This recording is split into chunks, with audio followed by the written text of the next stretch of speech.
Hi, this is Phil, and I'm here to tell you all about the Capes and Lunatics Patreon. Get early access to all of our interviews, including the monthly Chichester chats with writer and comic book legend D.G. Chichester, new episodes of classic Capes and Lunatics shows, including The Quantum Zone, This, That, or the Third, and many, many more specials, all completely uncensored. Access starts for $3 a month, full video when you pledge $5 a month. Check out the link in our show notes, or go to patreon.com/CapesandLunatics. Hope to see you there. Burn! That's right, kids. Welcome to 2025 and the first John Byrne January on Marvel Tales. Happy New Year. That's right, Happy New Year. I am Phil. Joining me, as always, a excited participant in John Byrne January. It is. That's right. It's Justin the Owl, rising from the grave. Oh, wow. Thanks to some hex powers. That's right, kids. And that'll make more sense once we get into these issues. Because, again, we're going to tackle some John Byrne Avengers West Coast issues 50, 51, 52, and then 56 and 57. Yeah, and I think these were your picks, Phil, which I'm very happy about. Mm-hmm. Yeah, especially this first one. Yeah. I mean, one day we'll have to get the Vision Quest, but yeah, like, we got these fixed. Yeah, we'll need a whole month for that, I think, though. Yeah. Oh, yeah. All right, kids. So, I don't know. Should we jump in? We got 5 issues, no synopses. We've got a feast of issues here. Mm-hmm. Again. Lots of retcons, a couple returns. Yeah, big return here. Mm-hmm. Oh, yeah. All right. So, yes, like I said, we'll start with Avengers West Coast number 50. One of the best covers of this whole series. Yeah, I love this. And I was thinking about this. If this had been published like a couple of years later, we would have seen this completely get the die-cut, foil, embossed treatment. Yeah. This would have been totally embossed and foiled out all over the place. And while the pose isn't exactly the same, do you think this is kind of like did he homage his own work for that, the Namor the Submariner #1 cover? I don't know. He did use this pose a lot. I mean, admittedly. Yeah. I mean, it works. It's a classic. But... Yeah, it's a classic superhero pose. Yeah. So yes. I don't know which came first though. Did this? I think the Namor one came before this, right?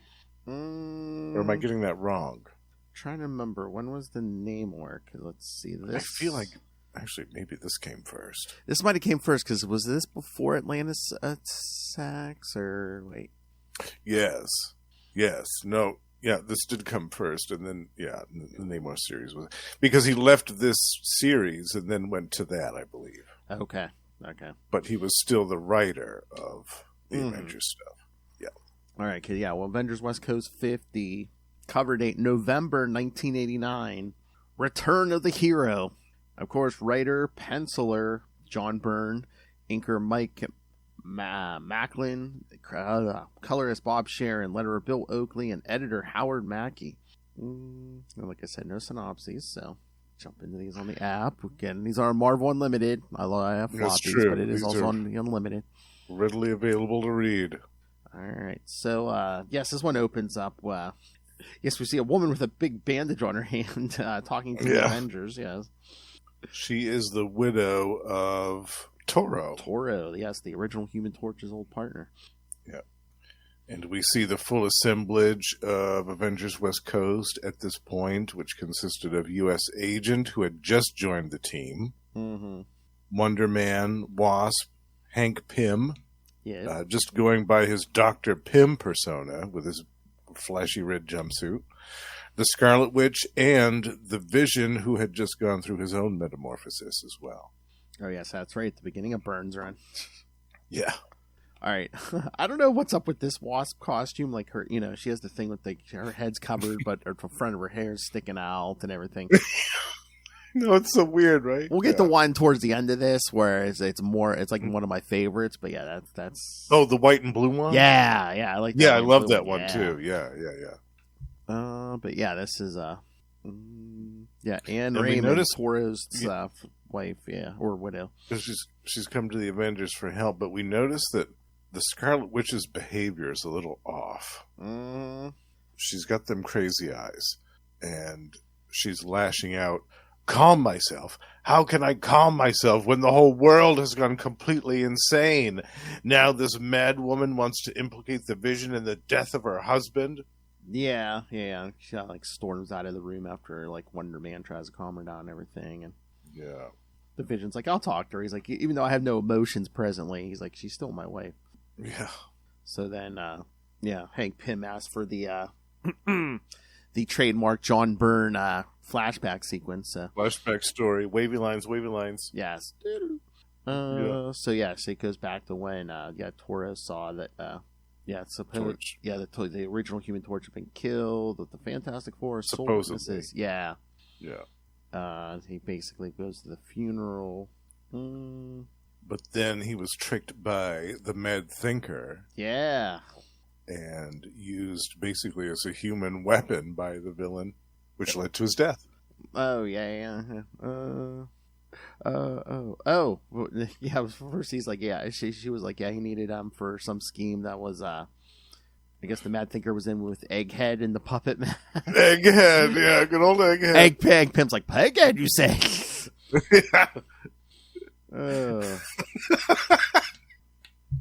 That's right, kids. Hank Pym and the '60s Batman had something in common. Yep, they both had a nemesis called Egghead.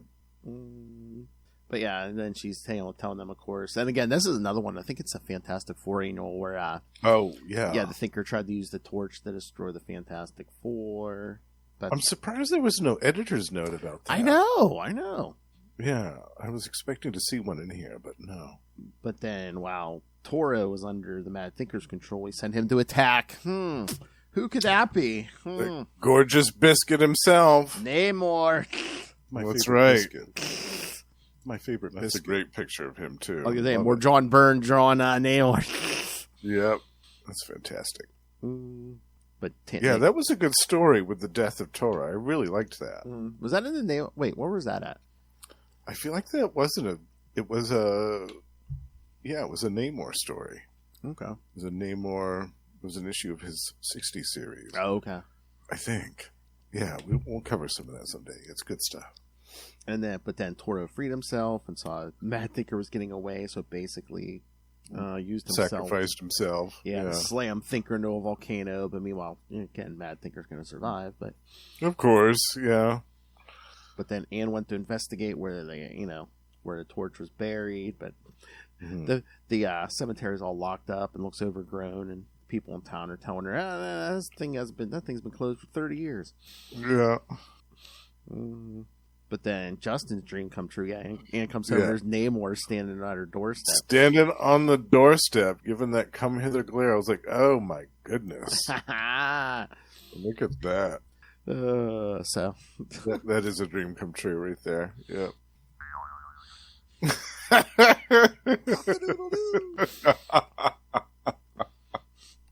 But then Anne says, her and Namor pieced it together. The whole funeral and everything must have been a plot by the Mad Thinker. And yeah, that's when and then they dial up Namor. Oh yeah, Say, we'll just ask him about it. He's still with the Avengers and on the East Coast, I guess, at this point, because you see Jarvis coming in the background, giving him some tea and stuff, some tea and crumpets. And yeah, because I love like the U.S. agent was like, "You're not going to believe her fantasies, are you, Pym?" And Hank's like, "No, not well. At least not until I, do my homework." Yeah. Conveniently, we have Namor on speed dial, and he was there. So yeah, he confirms what happened, and then this prompts the biggest eye rolls from me, Phil. This stuff, they get an alarm all of a sudden, and they rush over to the lab where Tigra has been turned into like a mini cat. Like he's used the Pym particles on her to shrink her down into tiny cat size. Oh yeah. And she's overturned her water dish and set an alarm off. This whole thing stinks. Like I've just got to get off my chest. I hate what right off the bat, John Byrne did this thing where Tigra all of a sudden started reverting to this like feline, like this feral persona. And then, like, completely just jettisoned the story. Like, there was no resolution to this whatsoever. And it irritated me that she was sidelined for the majority of his run, because I felt like she could have been used to greater effect during all of these issues, rather than just being this mindless were creature that's like miniaturized and put into a hamster cage. I just don't like it. Well, you could tell who Byrne didn't want to write, because again, he did this to Tigra. We ship off Hawkeye pretty quick to the Great Lakes Avengers, so right, exactly. Because it's almost like as soon as Byrne's gone, Hawkeye's almost back within like two, 3 issues. Yeah, he's back. It is too. Yeah, yeah, and I think he was still writing some of that stuff. So I don't know. I don't know what the deal was with that. But oh no, I did my homework. No, Hawkeye don't come back till Byrne's gone. Oh, really? Who was it? Roy Thomas that started writing it? Well, okay, so tonight, the last one we're doing is 57. That's the last Byrne, and then 58's like a fill-in by Fabian Nicieza. Oh, right. With the Vibro issue, and then there's the Hydra Man issue after that. I think that was Danny Fingeroth or something. It was another fill-in. And then with 60, Roy and Dan Thomas take over. So right. Okay. Yeah. They were on it till the end. Yeah, and they brought as soon as their first issue, Hawkeye's back. Yeah. Yeah. Okay. Yeah. Yeah. They were still writing it when Paul Ryan was still there. Yeah. Yeah. Yeah. Right. Okay. But yeah, it's weird that John Byrne didn't want to write for Hawkeye. I guess I know. Strange. But yeah, you're right. It's like they never show them like cured Tigra. It's like eventually she just like shows back up one day or something, saying, "Oh yeah, I'm cured." Yeah, I'm better now. Just shook it off. That irritates me. I don't like it. Well, again, I don't know. Maybe a lot of writers just don't appreciate Byrne just like coming in and like flipping the table every time he shows up on something. Yeah. Yeah, no, totally. Yeah, I totally get it. But I felt like he should have just had her go off to do her own thing for a while. Yeah. Rather than mess with her backstory. Because she had already overcome this feral curse thing way earlier on in the series. I felt like we did not need to revisit this again. I mean, I like him here. He's a great foil for the other characters and stuff, but I wonder if the inclusion of U.S. Agent is because Byrne couldn't have Captain America. Although he was writing both books, but I'm like, were people just like, nah, let's not put Captain America on the West Coast? So he threw U.S. Agent in because I don't know. I think it seems like he likes the Invaders characters like Cap, Torch, and Namor, of course. Yeah. Sometimes I wondered if it was an editorial decision because they didn't really have anywhere for the U.S. Agent to go after the Captain America stories. Maybe. But then I thought that maybe it was intentional because they wanted to have a more antagonistic personality in the midst of all of these other established characters that had already had working relationships with each other for years. Yeah. Kind of like the Guy Gardner with the Justice League, how he was in there and just mixed up that whole mess for a while. Exactly. Yeah. Again, we're in the right era. I mean, someone could have gotten an idea from Guy Gardner. Yeah. Well, that was kind of my first thought when he just started, especially when he was punching Hawkeye out in that one issue. I thought, God, this is like Guy Gardner and Batman all over again. And I mean, I'm trying to remember if it's in here or a later issue, but yeah, it's kind of like Hawkeye leaves. There's no like official leader at the moment. It's like, I guess Hank Pym and maybe a little bit of the Wasp have taken over just because they're the founding members of the the Avengers. Yeah, and they have leadership experience. Yeah, both of them. Yeah. Then Wasp has to break up a fight between Wonder Man and U.S. Agent. Yeah, one of many. Yeah, because he said he knew about Tigra. I saw her on the grounds one day. Yeah, Wonder Man's like, why didn't you tell us? He's like, and where do you go to half the time? And he's like, hey, you don't have clearance. I don't have to tell you anything. You don't have clearance, buddy. Yeah. It's so funny because, again, like here, Byrne's like a lot of these, Byrne's like kind of setting up like a Wonder Man U.S. Agent grudge. But it's like, once Roy and Dan Thomas come on, it's Hawkeye and U.S. Agent. Exactly. And that fits a lot better, the Hawkeye and U.S. Agent grudge. Yeah. That seemed to be a lot more organic. Mm-hmm. Yeah, because it seemed like they tried to pit Wonder Man against a lot. Remember early issues of West Coast Avengers? Like, he was getting an Iron Man's face for some reason. It's just like... Right?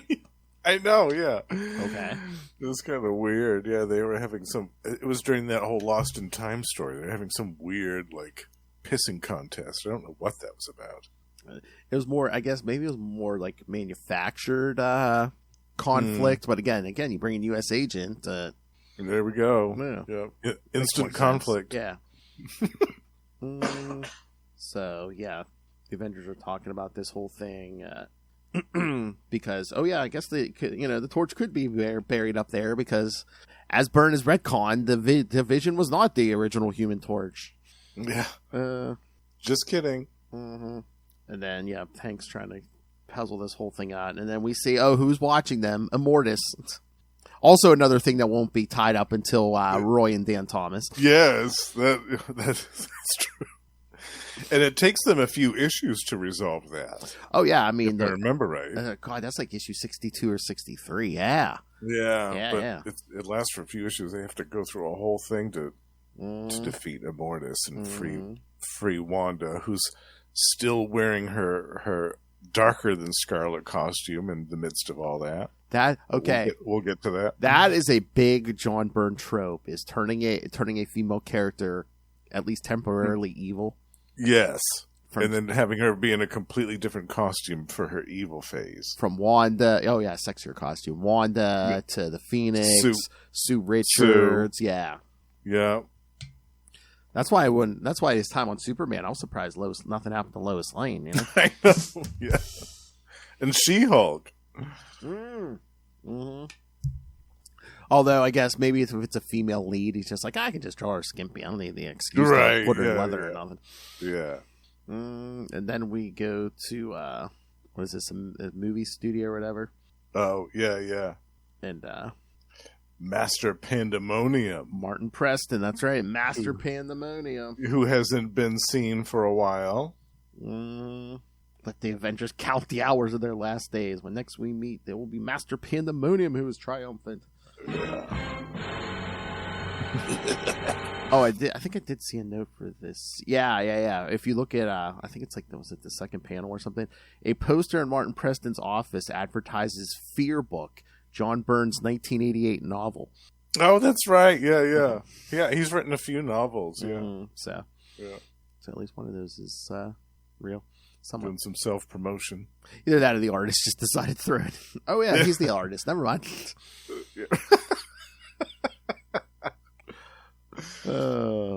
And then, welcome to Pleasantville. Yes.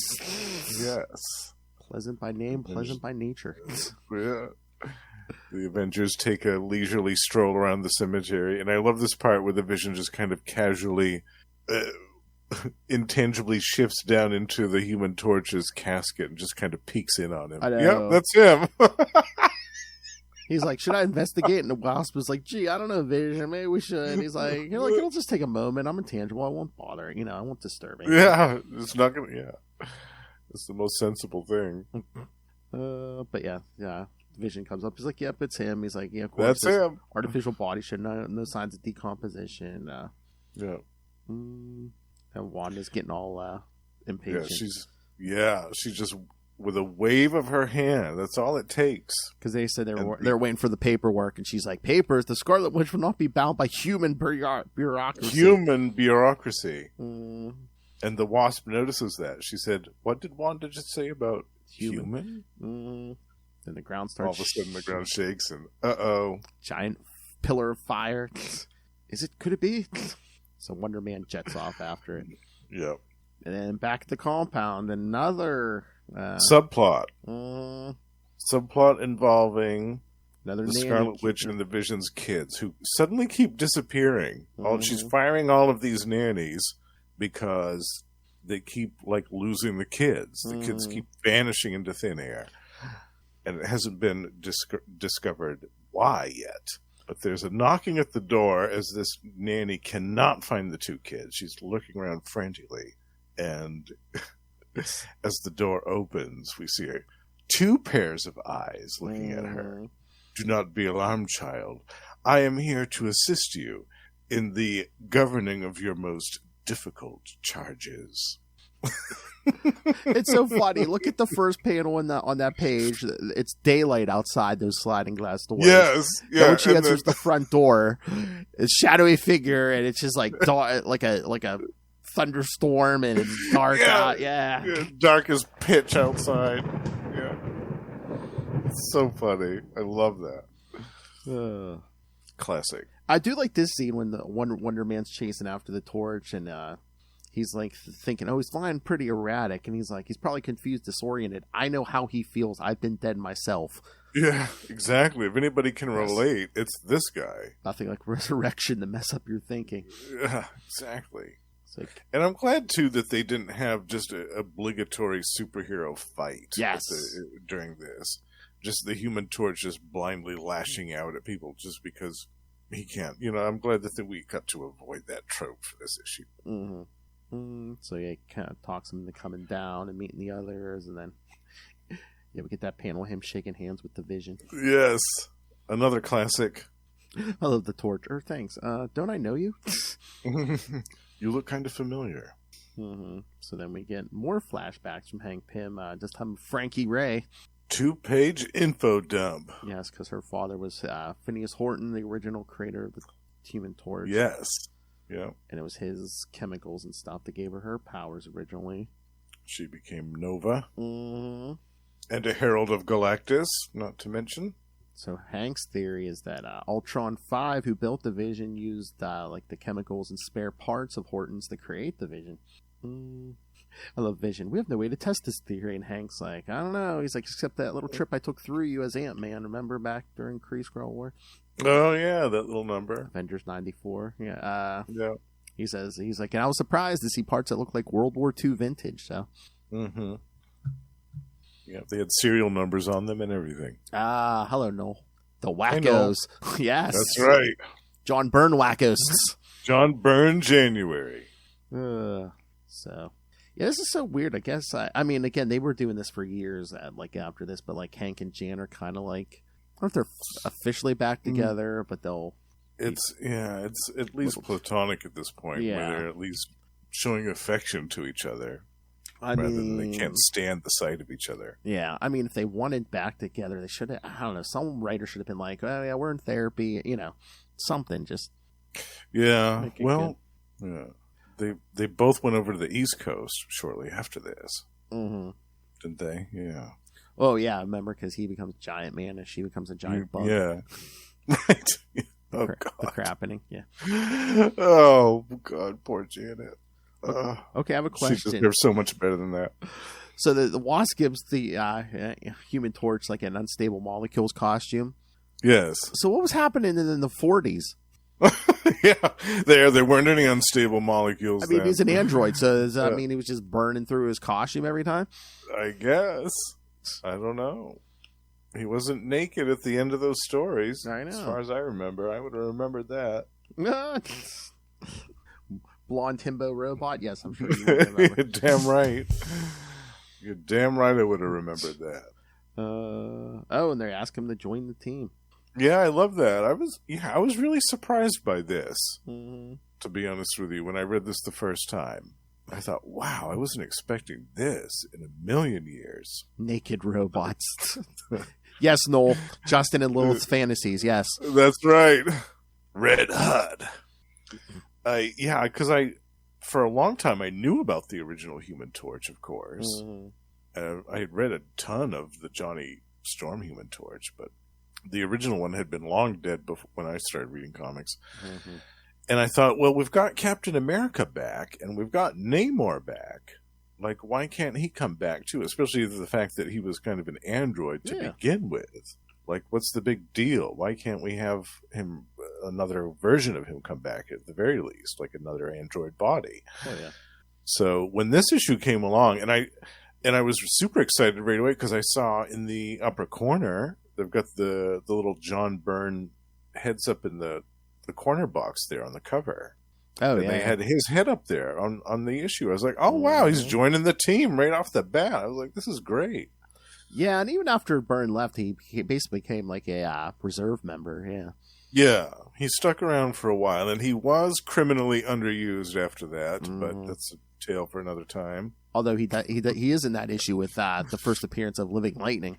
Yes. Yeah. And that's a good one. We'll cover that one sometime. But then as he's shaking hands, everyone, they're like, wait a minute, something circling the building overhead. What is that? Yep. That's right, That's kids. a noise. Iron Man is back. Yeah. In his, at the time, newest armor. Mm-hmm. He had just gotten that. Post-Armor Wars. Yeah. What did they call that suit? Do you remember? No. Some name for it. I'm sure it was the Mark something, but I can't remember if there was that actual... Yeah, because that's the one that pretty much lasted until, like, the War Machine armor.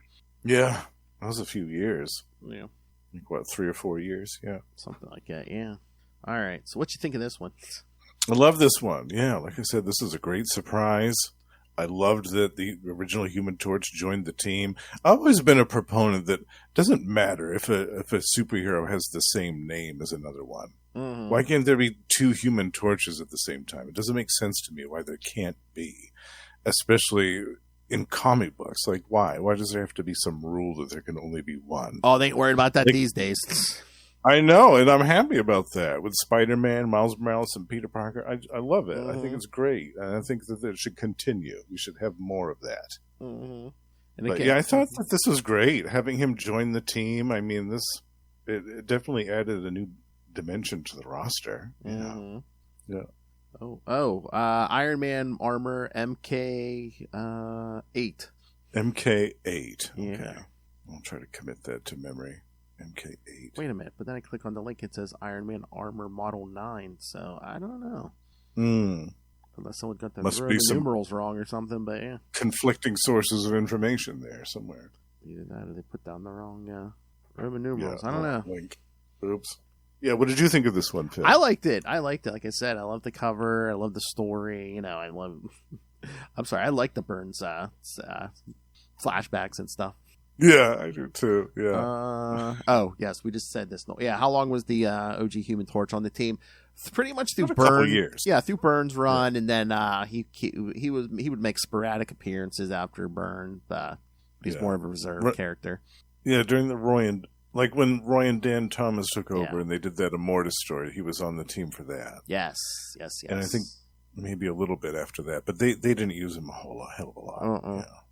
And then I know, after Onslaught and Heroes Reborn, well, was it during Heroes Reborn?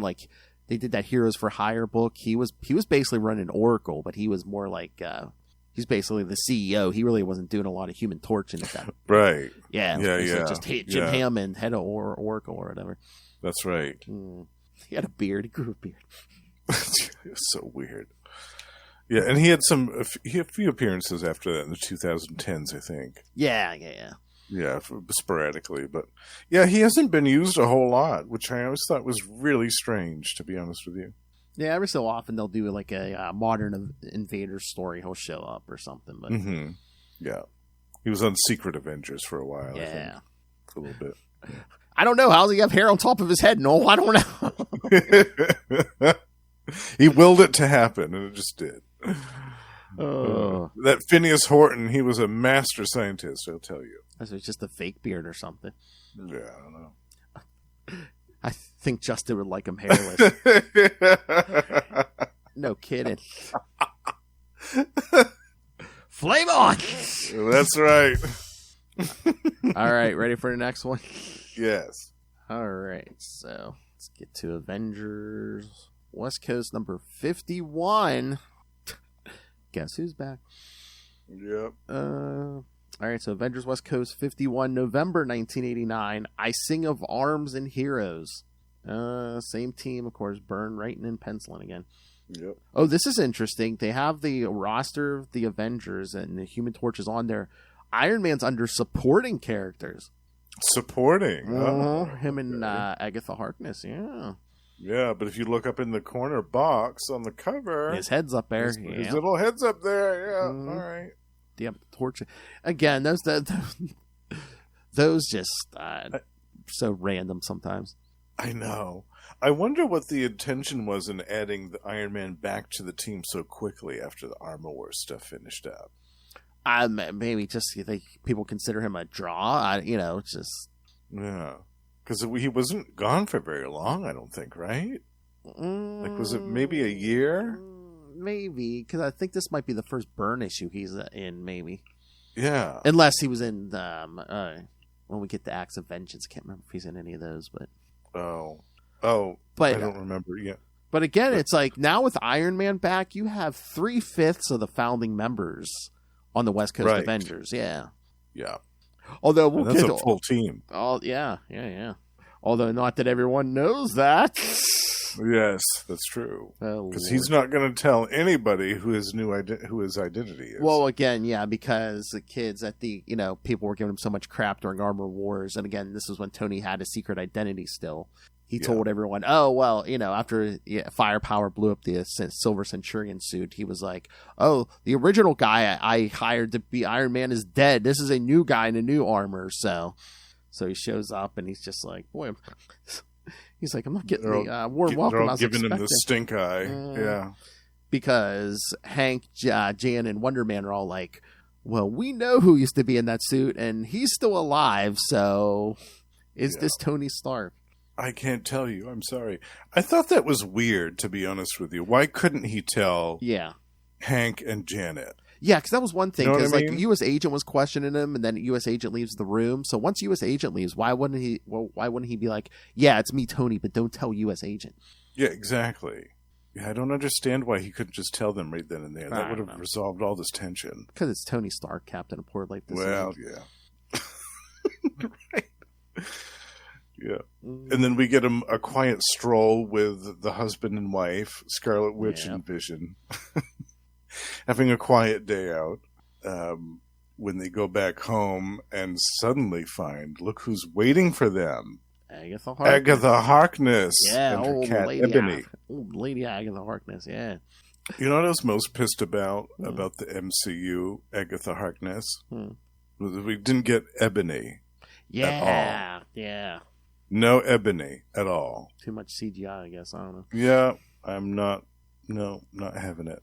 No Ebony, no me. I love Scarlet Witch. But you're dead. You were burned at the stake. And a terrible inconvenience it was, my dear. Yeah, right. Yeah. She shook it off, too. I got better. She walked it off. Yeah. But she says, she's here because the children, their children that concern her. Yeah. Thomas and William, what do you want? To understand them, to understand their precise nature.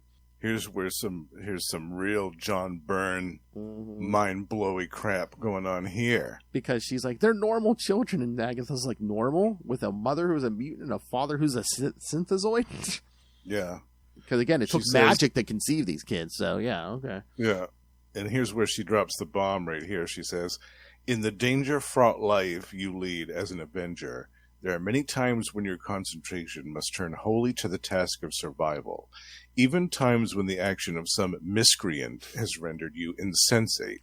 And at such time, Thomas and William simply cease to exist. Yeah, that's her whole conceit is she says, anytime you're not thinking about them, they disappear. Yeah.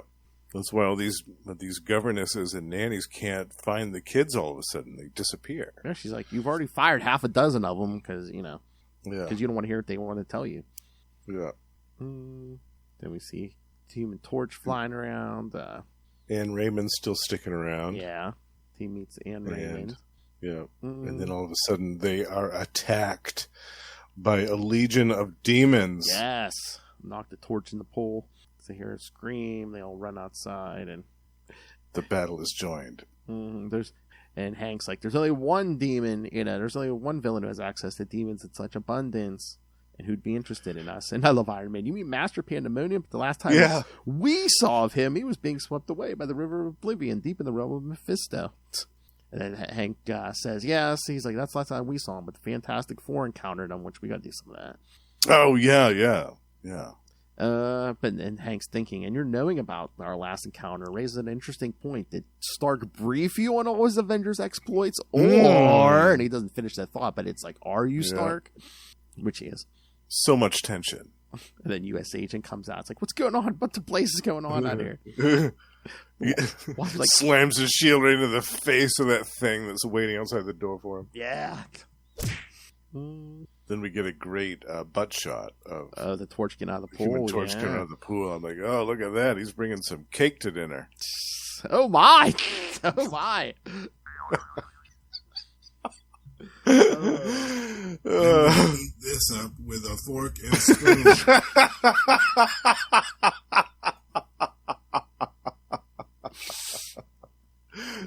Oh.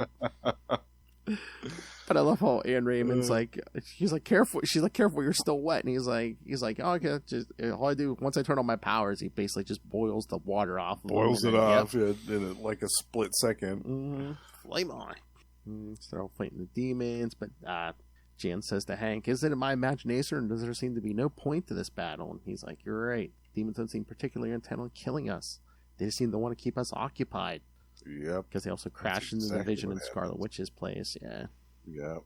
And Agatha Harkness tries to stop Master Pandemonium, but he belches out some demon flame at her, which pierces her spell and knocks her out. He had jalapenos for dinner. Oh, nice. Raw jalapenos. But then Vision tries to put his hand through him, and Pandemonium's like, "In a lesser foe, such an act would cause the heart to flutter, but there is no heart within my body, Synthezoid." So he's unleashing all these demons. Scarlet Witch comes at him with her hex power. Yep. But he says, yes, but he retreats as his mission's done because, those kids are missing. Their kids are gone. He's got the kids. And then we get another John Byrne. Yeah, he's telling his origin to the poor kids. Not bad enough that he's captured them and imprisoned them into this nether world. He's also got to torture them with a story about his origin at the hands of Mephisto. Yeah, but how he's in a car accident, and Mephisto, grafted. He lost his arms, but Mephisto grafted demon arms onto him, and then took it. He gave him a choice, and ripped out his soul. Foolishly, he took it. Yeah. Split it into 5 pieces, but he's already recovered one. He says, "I have but now to replace the others, I have a means in mind of far greater efficiency than scouring all the paths of darkness." So everyone's gathered and talking back at the Avengers compound. Scarlet Witch is losing it.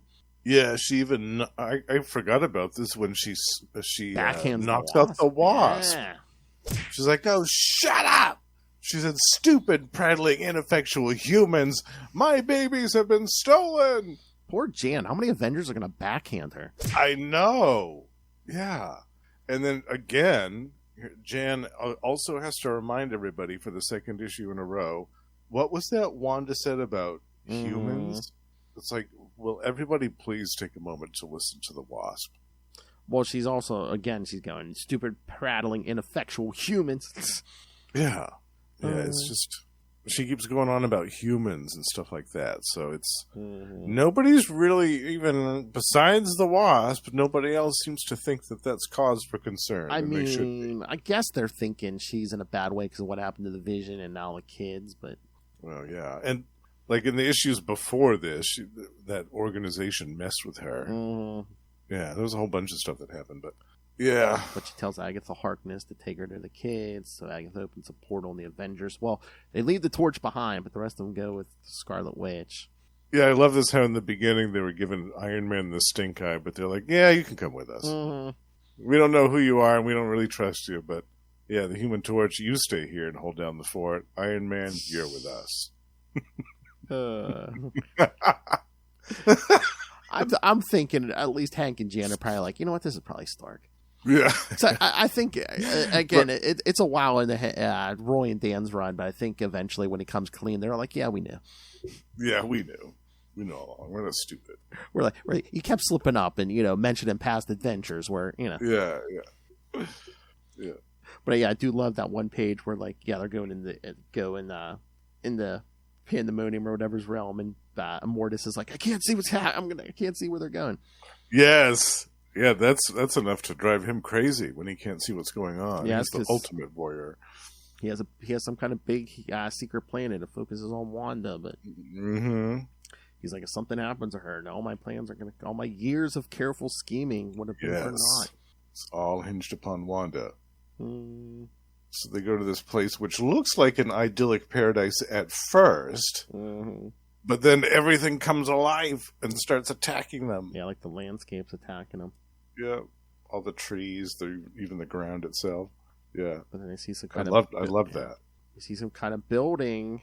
They break in, and then Pandemonium's there. He's like, "Right, I'm here, it's ready to sweep you all." And as you can plainly see, my scheme has borne a sweeter fruit than ever dared. Now Master Pandemonium is unbeatable, because it seems like he's actually absorbed those the kids. Grafted the 2 kids onto his arms. The first time I saw that, I was like, what the hell? What's in the John Byrne? Yeah, oh my god. That's bonkers. And if you look at that last page, you can kind of see what's left of the hole where his souls are at through his shirt. Yes. Yeah, there's only 2 fragments missing now. Yeah. Ooh. Yeah, what'd you think of this one, Phil? This is getting dark here. Yeah. Very dark indeed. All right. So should we jump to the next one? Yes. So we can get into this whole thing. All right.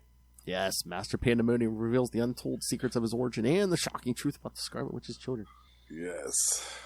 All right. Do this real quick, but I'm pretty sure it's still the same people. Avengers West Coast 52, December 1989. Fragments of a Greater Darkness. Yeah, same team here. Yeah. Okay. That first page, Scarlet Witch. No.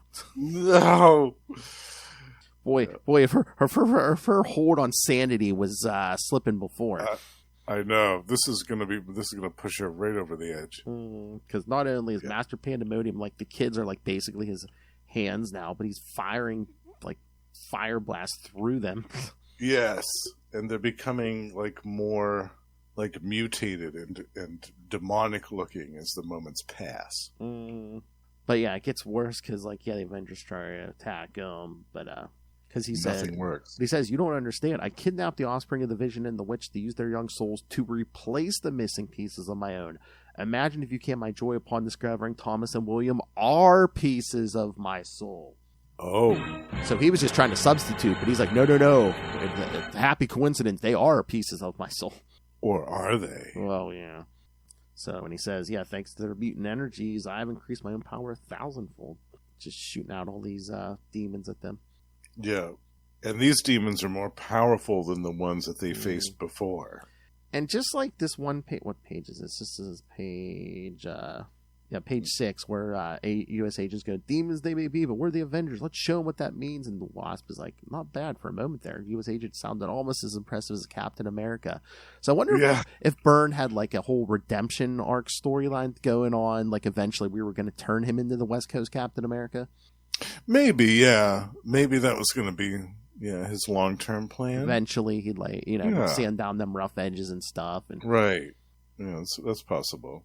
Because again, at this point, he had been the only other guy, in the modern age, to be Captain America besides Steve Rogers. Right. So we blew some efforts up.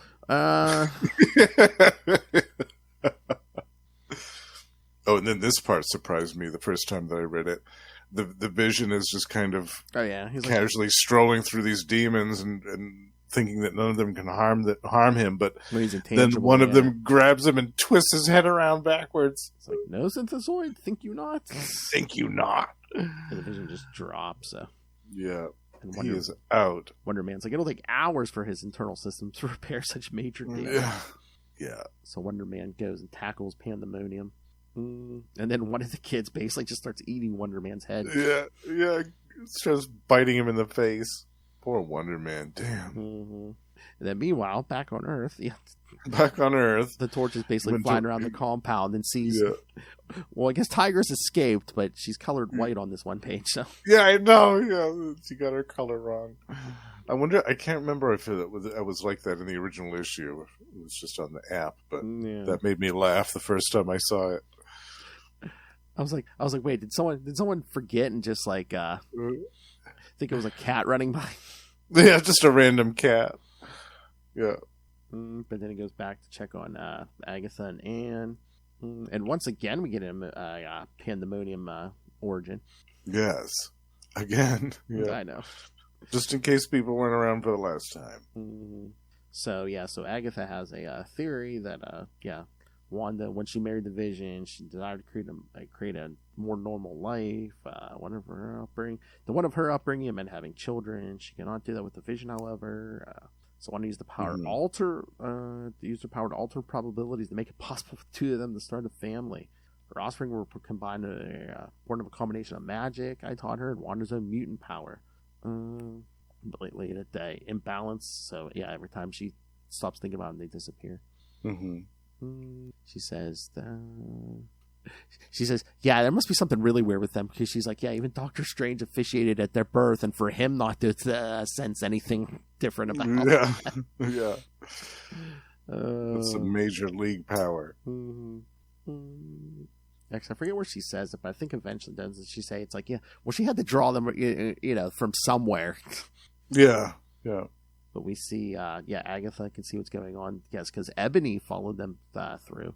Yes, Ebony is watching them in the Master Pandemonium's lair and witnesses the defeat of the Avengers West Coast. They are systematically taken down by these horrific demons.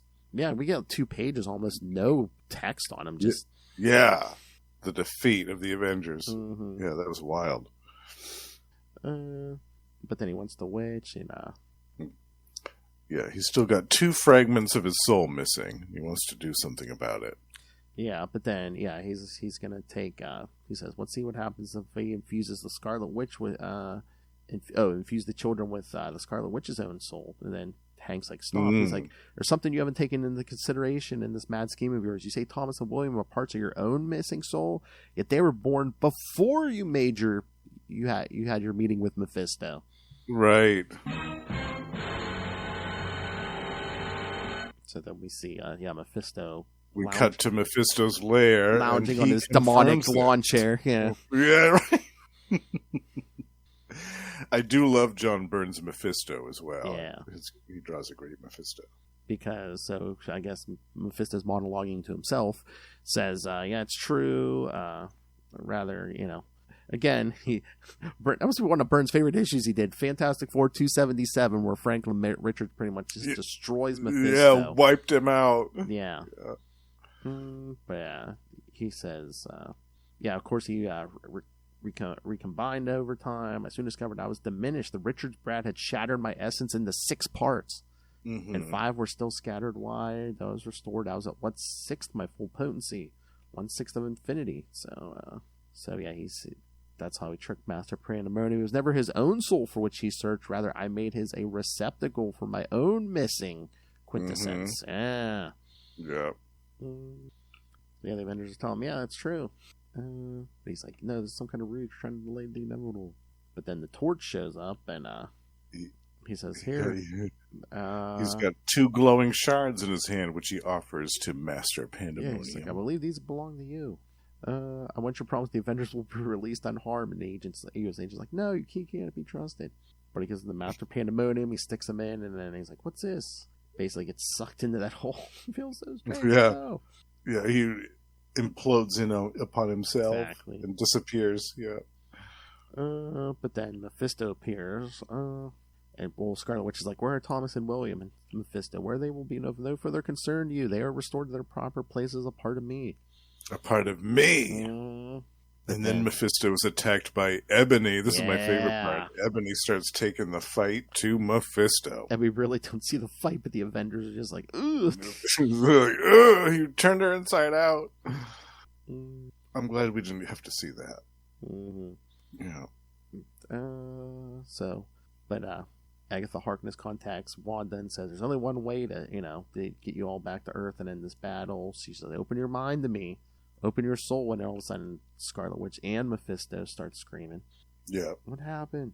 So then they get back to Earth. Scarlet Witch is out, but Agatha tells the rest of them, she's done a little mind manipulation. Yes. She says, I was able to erase the children from her memory. The resultant shock to Mephisto's system was enough to disperse him again, at least for a while. Yeah. Because remember, if she wasn't thinking about him, they disappeared. So Yeah. So Wonder Man's that was going to continue indefinitely unless they did something about it. Yep. And Wonder Man's like, "What do you mean erase Tommy and Billy?" But she's like, "Yeah." She basically had what it was like being hysterical or imaginary pregnancy. Since her power cannot here it is. Since her power cannot create true life, she reached out unconsciously to snare anything which would function as souls for the newborns. What she caught, still much weakened by the recent separation, was 2 of the missing pieces of Mephisto. Jeez. Yeah. Yeah. And Wasp is just like, oh, well, what happens next? I know when she wakes up, she's going to, her first thought's going to be for her children. And Agatha Harkness is like, no, it will not. I spare her that pain. I closed off that corner of her mind for all time. The little creatures she created are gone, restored to their original state. For her, it'll be like they never were. If they never were. Ugh, that's not going to go well. Yeah, as soon as I read that the first time, that's pretty much what I said. I was like, yeah, that's not going to... Burn. Yeah. And then at the end, we see where this story takes place because we've caught up to Atlantis attacks. Yes, exactly. We've got Lyra and Gahara plotting and scheming, which we covered in full this past summer, in case you haven't That's right. Scroll down, listened to those episodes. Yes. So yeah, that was the summer event. But they're like, yes, and now finally West Coast Avengers has caught up with Yes. Yeah. All right. So yeah, So thoughts on this whole thing, Justin?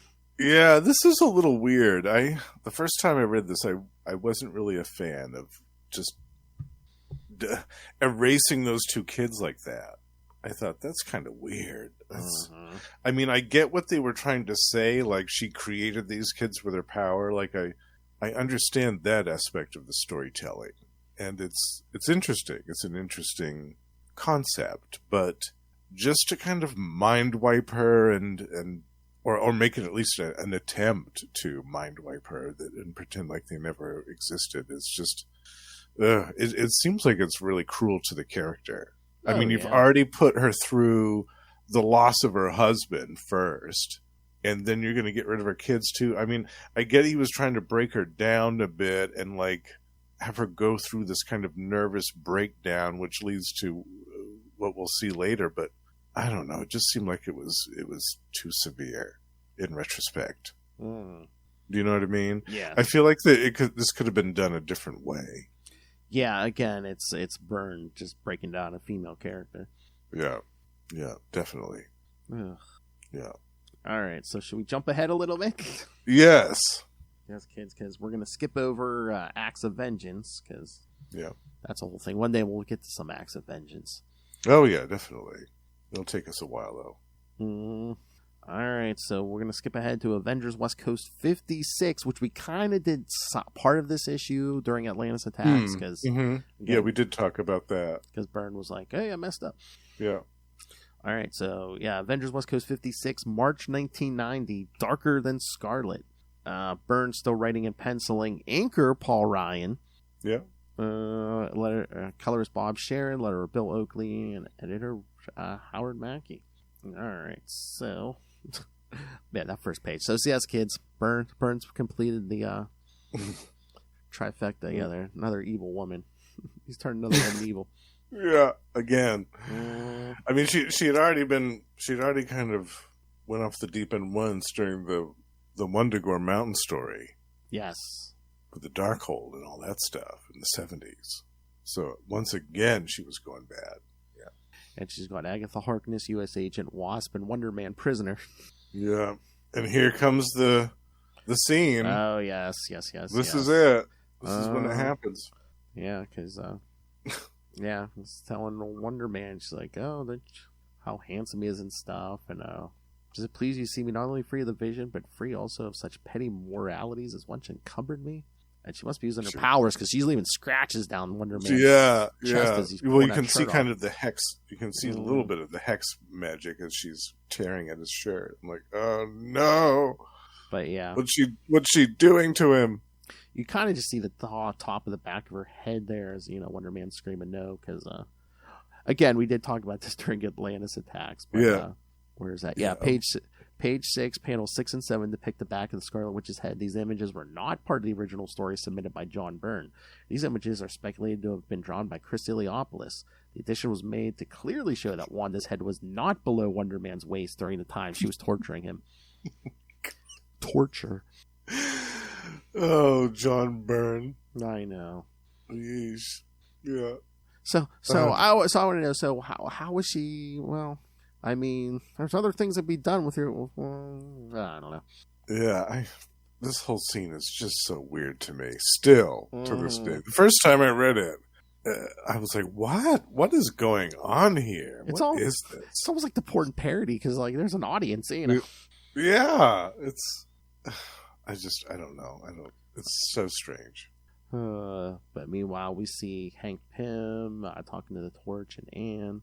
Mm-hmm. He notices that Tigress' cage is busted and she's loose because they remember when we talked about the Human Torch seeing that non-colored cat leaping into the underbrush. They're only just now going back to that a few issues later. We were busy during Acts of Vengeance. Okay? And we get another short flashback because Dr. Pym's telling the Torch. He's like, "Oh, you never met Tiger. Here's the whole story." Yeah, that's true. Yeah, you don't know who she is. And again, Immortus is watching. Yeah, twirling his mustache. Oh yes, excellent. So then Hank's saying, we'll alert the others, and that's when he has a surprise pair of visitors at the compound who appear suddenly. Mm-hmm. And we don't see who they are just yet. Not clearly. But we will. Yeah. So then the Human Torch meets this dude who tells him all of a sudden that the Avengers are going to be forcibly evicted from the compound. The Torch is like, but I thought they owned this place. Which I don't know if we ever get back to that either. I can't remember. That's so funny. Then we see Iron Man, I guess, after Acts of Vengeance, flying home. Tony Stark's like, "Yeah, I'm gonna take a week off." Then he gets the emergency signal as soon as he gets home. Immediately has to fly back out. But at least he didn't change out of his armor. Yeah, no. He was already in it. Yeah. But then, we see Hank sneaking around in Scarlet Witch's place because after his little visit with someone. And another flashback. Yes, when he was running some tests on her powers. Yes, with this titanium bar. And again, it seems like she's not just altering the probability of, all of a sudden it breaks because he had taken a scan before where it looked fine. But now the previous scan is also cracked. So it's like, yeah, he's like, that's impossible. We know your powers don't work that way. Yeah. Something is amiss. And then, oh Lord, and then this whole Scarlet Witch and Wonder Man thing. I love the Wasp. Simon, are you? Don't ask, Janet. Just don't ask. Just don't ask. And U.S. Agent is like, I don't believe it. Williams has been your partner for years. How could you hurt him like that?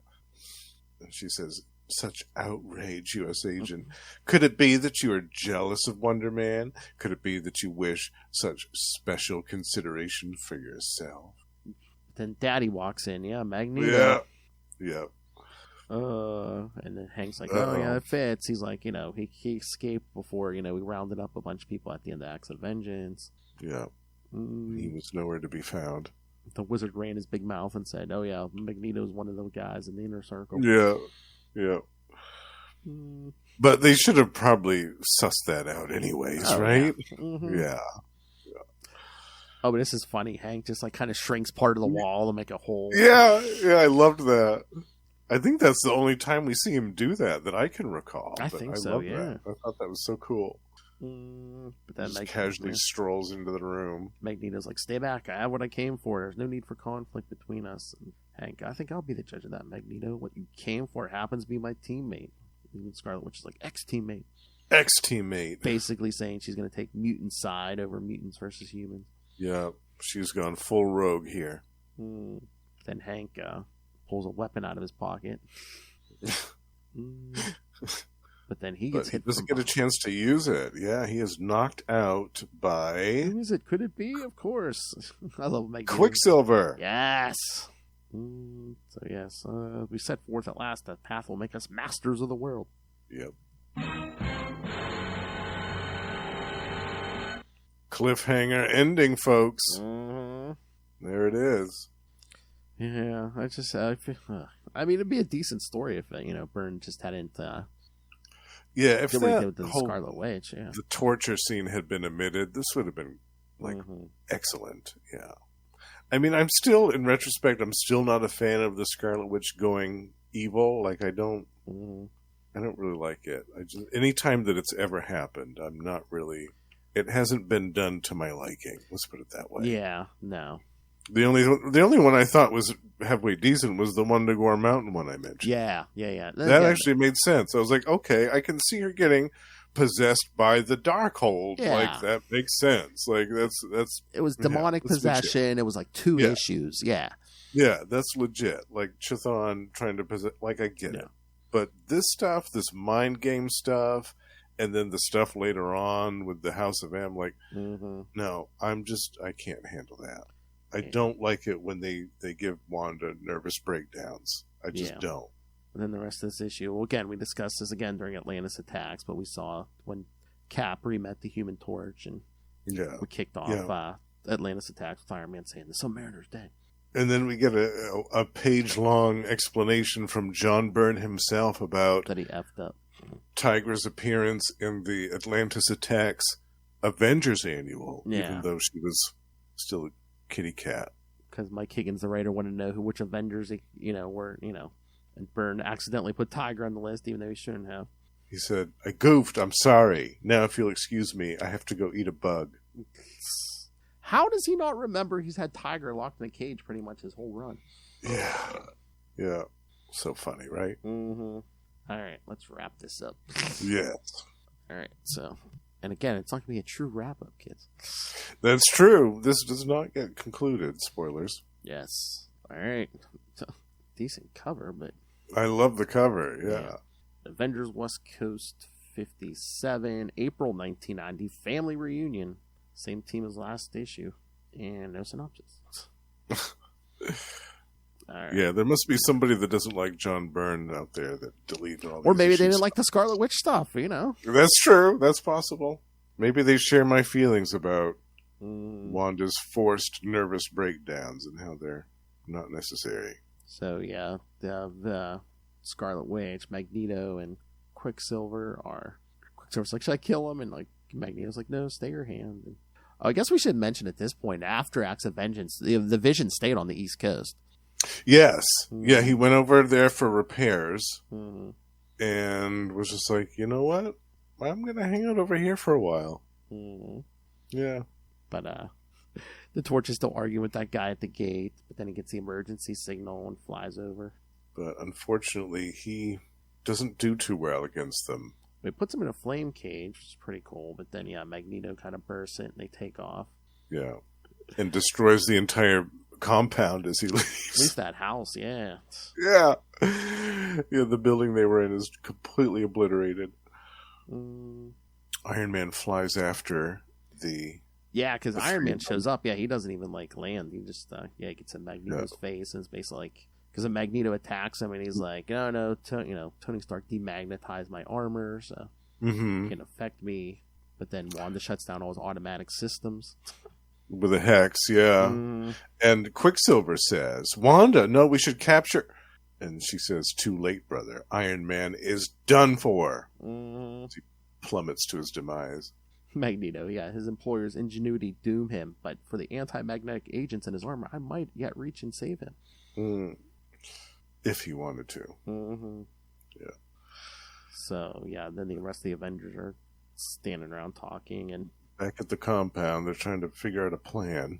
A plan of rescue. Basically, this whole thing's been boiling over since she lost the Vision. The Vision was dismantled. Yeah, they had to have seen this coming with all the things that have been happening to her. Exactly. Yeah. But like I said, I like this Wasp. I think this is my favorite Wasp costume. Yeah, with the light blue and the white. Yeah, it's really nice. And she wore this for quite a while, actually. She wore this when she was in the East Coast team for a bit. And at least with her, that cutout on the back makes sense because that's where the wings come out. Right. Totally, yeah. It's logical, yeah. A logical superhero costume. It does exist. So, we see Magneto and the others go back to his new asteroid M. And Asteroid M, talking about conquest and glory days of mutant kind to come. And meanwhile, back on Earth, this dude's trying to put some moves on a girl in his apartment. All of a sudden, coming crashing through his skylight is Iron Man, who's deployed his parachutes. Yes, his manual parachutes. Exactly. Gotta love analog technology, even in those days. It's like, send the bill to Tony Stark. Yeah, he'll pay for your skylight. Exactly. Then we see the Wasp kind of the Avengers go up to Asteroid M, and Wasp kind of sneaks in. Yeah. She heads in first, and then the rest of them follow. Yeah, put on their space. I love Hank's wearing the Ant-Man helmet. Yes, yeah, that was a nice little nod to the past, wasn't it? Yeah. But they rip their way inside, and Magneto wraps up the U.S. agent in metal. I'm surprised he didn't do anything with that shield. I know, yeah. Because that's vibranium, I think. Yeah, he can affect that. Yeah. And then here's where it gets really nasty. The Scarlet Witch employs her hex power against the Human Torch and deactivates him. Yeah. Uh-oh. Basically just shuts him off. The opposite of what she did in in issue 50, yeah. But then, he captured the Wasp, put her in a jar, but then he pulls the Quinjet in and rips it apart, like puts them in a metal bubble and throws them back to Earth. Yeah. Destroys it, turns it into a sphere that encases them all, and then hurls it back into the atmosphere. And that's another cliffhanger ending. Which won't get resolved by John Byrne, kids. This was his last issue. Yeah, this was it. Yeah, so he was on the title for only 2 years then. Yeah. Yeah, I guess. 87. Was it? Yeah, I guess, yeah. Yeah, 87 was Vision Quest. So, and this is 89. So 2 or 3, almost 3 years. It's amazing how many things he changed while he was there, with the Vision, with the Scarlet Witch, with Tigra, with adding new members like U.S. Agent and Human Torch, and the new, the quote unquote new Iron Man. Yeah, so many changes, right? In that span of time, it's quite impressive. Oh yeah, just the Scarlet Witch stuff drove me crazy. Yeah, again, I would have much rather had it be where she was under the control of another force, like in the Wonder Mountain, like where she was demonic possession, or another supervillain controlling her with some type of mind control apparatus, rather than her having some type of nervous breakdown or some manic episode. I don't like that. I don't like it when they mind torture the women in Marvel. Yeah, and again too, I mean, the whole Torch Vision thing. I mean, Kurt Busiek would have to clean that up. I think it was Avengers Forever, where basically was it a Mortis splits time, and so it's like basically clones the Torch. So one becomes the Vision, and so it's like they are the same person, but they can both be around. Yeah, right. Yeah, that's true. That was in that. We should cover that someday on the show. Oh, you know what? Will loves that. We could try to get Will for that. Yes. Yeah. Absolutely. I think we'd have to do, how many issues was that? I think it was 12. Okay. Yeah, we'd have to do a few. At least 2 or 3. Yeah. 2 or 3. Yeah. Yeah, I would love to cover that. I love that story. That's gold. Yeah. Yeah, but this is good. I really like this. I was reminded, too, of the 2 different inking styles here. We've got Mike McClellan for the first couple of issues that we covered here. And then we've got Paul Ryan inking him for the last 2. And their inking styles are so different. Oh, yeah. I like Paul Ryan's better just because it's kind of like more the classic, refined, clean comic book lines. Like that style. Mike McClellan's style is a little bit more messy in places, which I think it worked for that story, especially with all the demons. Oh, the Master Pandemonium stuff. Yeah. I thought he was a perfect choice for that story. Yeah, definitely. Very cool. I like how his art changes with each inker that he works with. It's great. I mean, they both work, but 2 different styles and stuff. Yeah. well, if it wasn't Byrne, it wouldn't be crazy. That's right. We got our entertainment in, that's for sure. Mm-hmm. And I'm surprised. I mean, Scarlet Witch kind of, goes evil and changes outfits. But again, not as much graphic TNA as where I'm usually used to with Byrne. Yeah, well, the torture scene with Wonder Man, I think, was sufficient for yeah. All of that other stuff. Yeah. Ugh. Yeesh. Yeah. But yeah, pretty light on the TNA, you're right. Yeah, not very much of that to be had. I mean, I was shocked, and I'm like, yeah, he takes, like you said, he takes Tiger out of play for most of his run, and it's just like, I thought, Werewoman in a bikini. I thought that was Byrne's bread and butter. Exactly. She's wearing the least amount of clothing on the entire team. Like, I think it'd be all about that. And if he wants to get rid of Hawkeye, that's one thing, but I'm surprised he got rid of Mockingbird, too. I'm like, really? Oh, yeah. She was showing some leg for a long time. All the leg, yeah. All the leg. Yeah. It's strange. Yeah. Oh, Byrne. Yep. All right, Justin. Any other thoughts on these?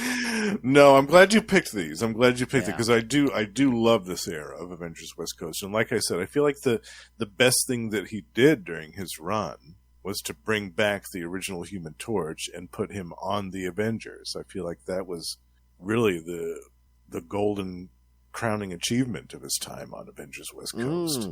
Yeah. The revamp of the Vision, I mean, like I said, that was okay in the beginning, but eventually I was just kind of like, okay, let's get back to the Vision that I know and love, please.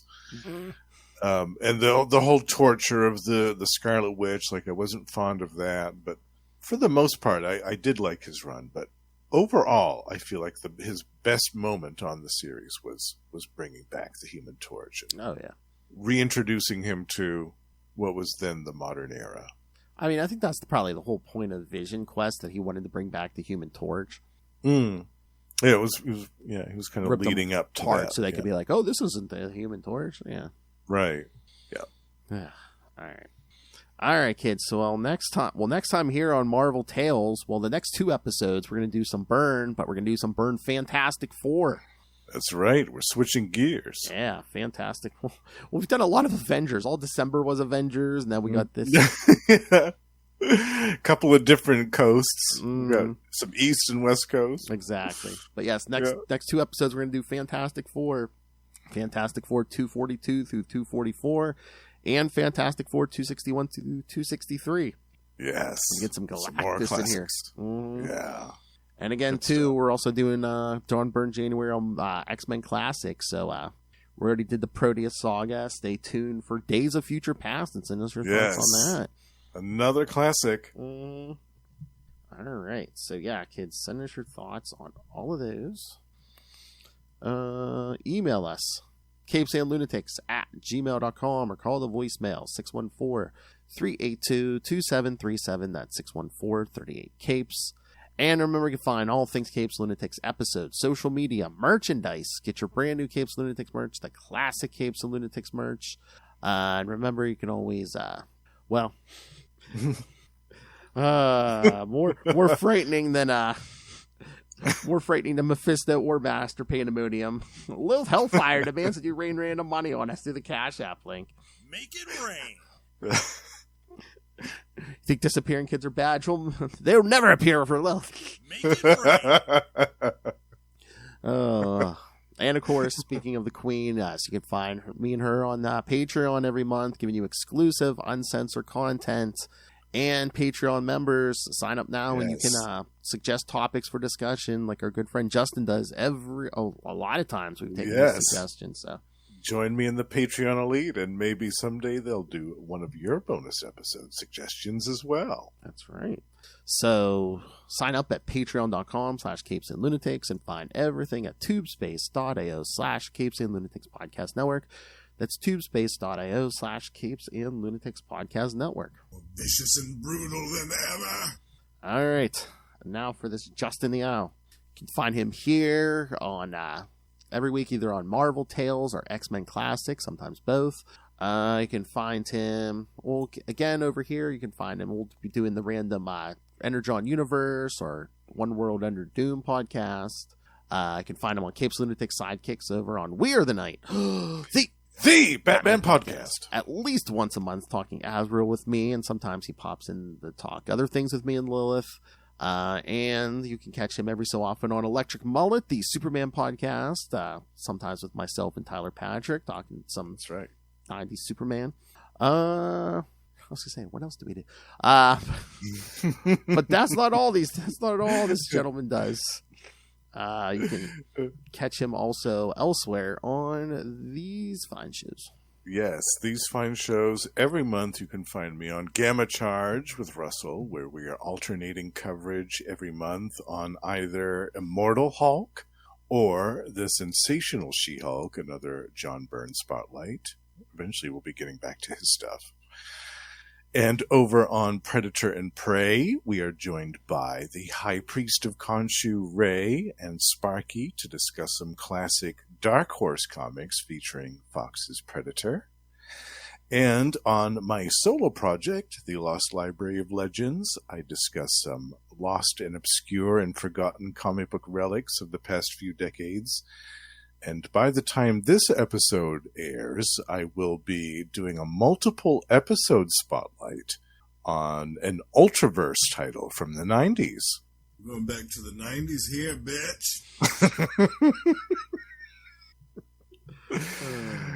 That's right. Guilty or innocent. Been a while since I got to play that. Yeah. Yeah. Giant-sized man thing. Leave Namor out of this. Tap, tap, tapping my way downtown. Well, that escalated quickly. Yeah, some of these issues tonight. Yeah, that escalated quickly. Oh, yeah. Yeah. All right. Thank you for joining us again. Next time, next 2 episodes, John Byrne's Fantastic Four. Some big epics on the way. Probably some of his best work, Fantastic Four, yeah. Oh, definitely. Yeah. You can't even be in a whole lot of Galactus. Yeah.